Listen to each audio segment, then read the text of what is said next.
Kylo Ren, son of darkness, is a product of the failure of the Jedi. The same could be said for his grandfather, Darth Vader. In this video, I want to break down the personal journey that Ben Solo is on and how it relates to the idea of Carl Jung's concept of integrating the shadow. How does developmental psychology relate to Star Wars? Well, let's talk about it.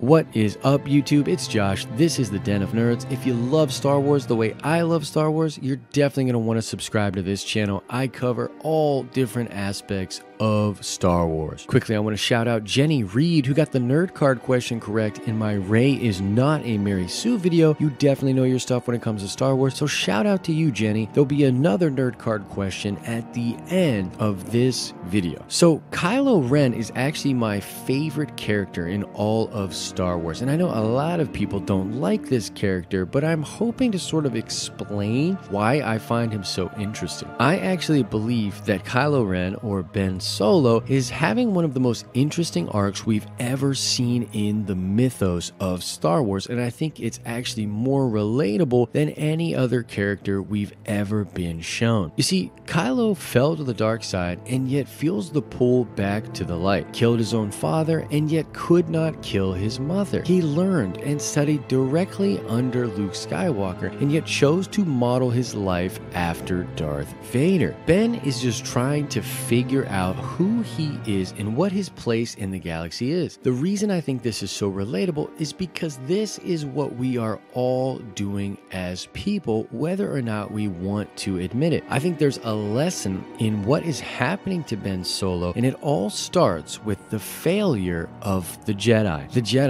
who are amazing monk-like warriors with magic powers, failed Anakin Skywalker, Ben Solo, and so many others in the galaxy. As Luke says in The Last Jedi, if you strip away the myth and look at their deeds, the legacy of the Jedi is failure. But why? Here's where I want to quickly talk about the idea of the persona and the idea of the shadow and how it relates to the Jedi Code and the repressed dark side within. So I should mention here, I'm not a psychologist or even really well read on the subject, but I do study it and I am actively engaged in self-development. Within my journey in personal study, I came across Jung's idea of the persona and the shadow, and here's what I've come to understand. These two aspects of a personality are basically constructs that we create to fit in. So the persona becomes the version of ourselves that we project to the world in order to try to satisfy our perceived expectations of whatever circles we are in. The best way I ever heard this explained was that the persona is that version of yourself that you are being when you are at a party or in a social setting in which you are trying to win the admiration of your peers. If you were rushing for a fraternity and found yourself doing a bunch of embarrassing stuff or things that you wouldn't normally do only to get the respect of your peers, that version of you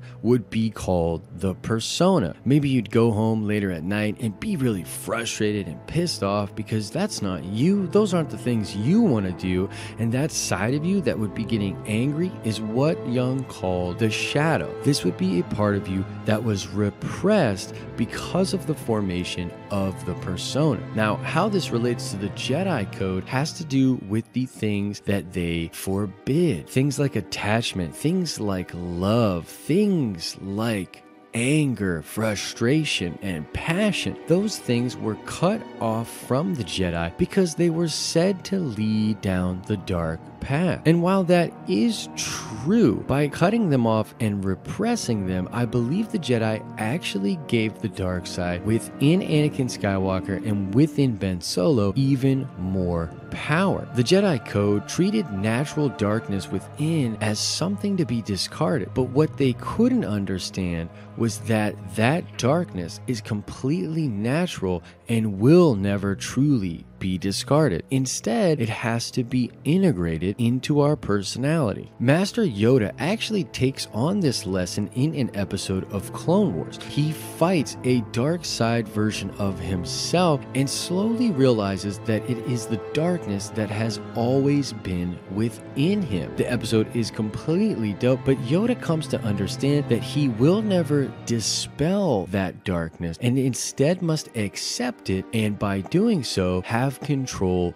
over it. It's a very cool concept, and I highly recommend everyone check that out. Now, I think another version of this integration was shown to us in The Last Jedi in the form of the Prime Jedi. The Prime Jedi, which was the mosaic shown in the temple on Ogg 2, is the representation of the ideal Jedi. Now, you'll notice that the Prime Jedi integrates both light and dark and seems to keep both in perfect balance. Now, it's not simply that Kylo had to achieve his darkness and give in to his dark side, because I believe that Snoke in the First Order created a different version of the persona for young Ben Solo. Some people call the persona a mask, and it actually comes from that word in ancient Latin and Greek. But the fact that Kylo wore this mask because it was expected of him and seemed to fit the expectation of the First Order was my first clue that he was once again living within the persona within the First Order. Him removing the mask and destroying it was a symbol to me that he was trying to destroy